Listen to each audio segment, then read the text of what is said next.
I am quite surprised that this is working. It's like 11 p.m. at night in the middle of January.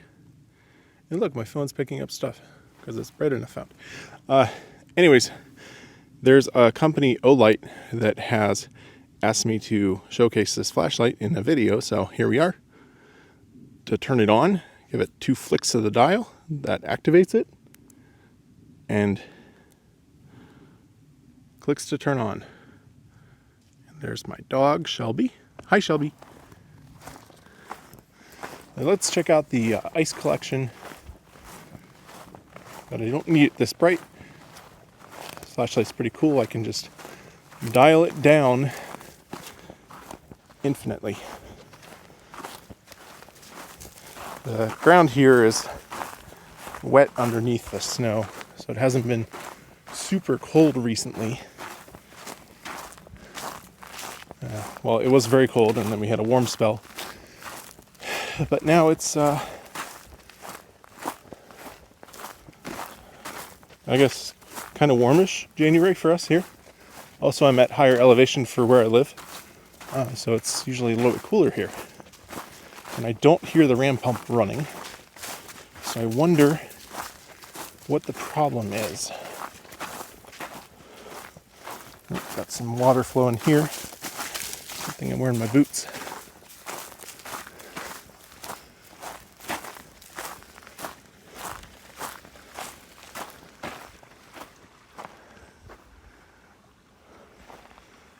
Surprisingly, we do have a little bit of snow buildup, ice buildup here. You can see a different context or pattern there. Let's see what this is. It's kind of frozen.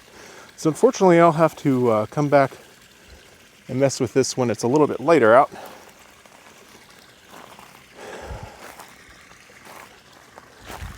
And here's the flow. I'd say that's like an average winter flow coming out of the pond. And that's, I think, an 8-inch sewer pipe. So, decent amount of water for a water wheel. Ooh, look. See those guys in there?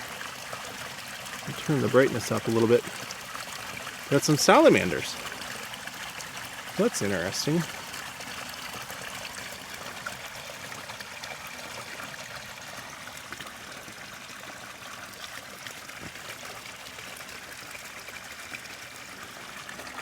I guess we'll walk up the hill because there's not a whole lot to do here. Alright, this hill's pretty steep. Of course, the camera flattens everything out. What do you expect? There we are. Okay. So we got some ice in the pond, and that's the overflow pipe. I've never been out here at night. Of course, I luckily picked a night that's not as dark. Always looking around, see if there's any animals around. I know today there was a guy that came by and asked if he could go on our property and run some coyotes. So that's fun. Here's the garden hose that goes into the water.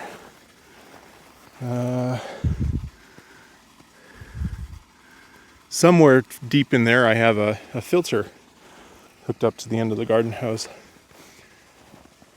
Alright, so some cool things about this light. It is still very bright and very floody. Not super floody. And it's a very white light. So that's amazing as well. And with the little dial here, I can crank it up and crank it way down. And actually, the dimmest that it goes here is probably about the same as a Harbor Freight flashlight.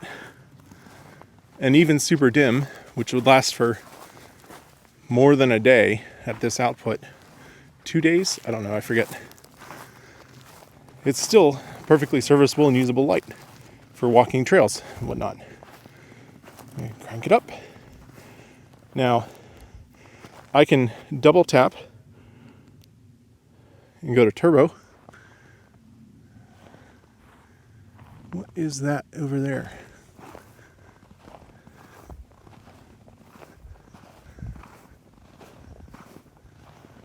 I think that's just a road sign. Yeah, that's what that is. The perspective is goofy because I would expect it to be further up at an angle because there's a hillside there. What else about this light? I guess this is turning into more of a let's use it and talk about it video because there's not a whole lot to show. I really wanted to see if there was something going on with the ram pump ice collection over there, but it's froze up. Can hear coyotes now. All right, so this is an Olight Seeker 3 Pro. 2 flicks of the dial turns it on. Then you can activate, double click to go to turbo. And then just dial down the dial for low mode. Double click, go back to high mode. And when you go close to a surface, it automatically dims so that if it's in your pants pocket, it's not going to burn a hole through, because I'm sure this is something that could burn a hole through if it was on turbo. All right. I think my dog is back at the house now. But one thing that I really like about this new design here is previously they had like 6 facets, but now there's just one place where the knob is. Knob, dial, power button, it's all, the same thing. So it's really easy to find the power button. It has a nice grip here. It has a magnetic proprietary, unfortunately, Olight charger. And this is a magnet that's powerful enough just barely to stick to the side of something and not fall down.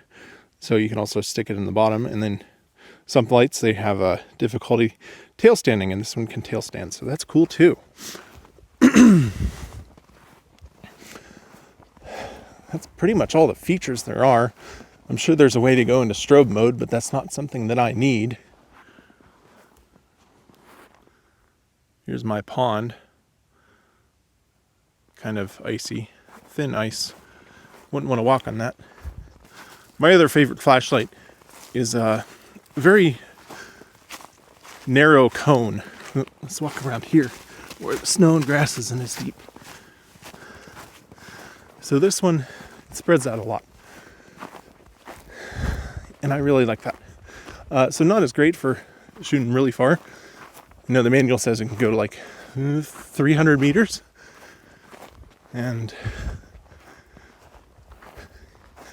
I haven't seen that.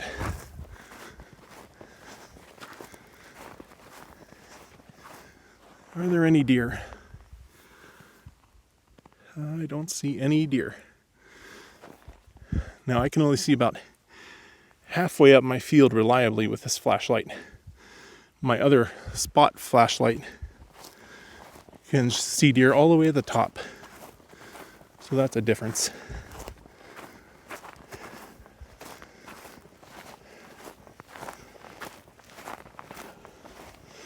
So if you're a property owner with a lot of property, and you're okay spending a little bit more money on a premium flashlight, I say that this flashlight is a do recommend. I like it a lot.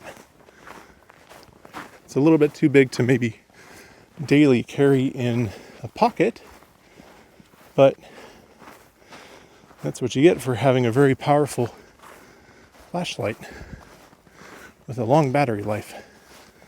Let's go check on the chickens. Hey, there's a chicken. Multiple chickens. All right. And my dog is over here somewhere too. I just heard her. Oh, there she is. Hi, Shelby. All right. So that is a walk around my property. And we can see that still a very useful amount of light coming out of this, even after, 10 minutes of walking around. So if you have shorter jobs or emergency situations, light at the back door for things to go bump in the night, I think this is an excellent solution. If you're catching this video shortly after it's posted, check in the description. There will be links to promotional code for this flashlight. So check it out, and I'll see you guys later. Goodbye.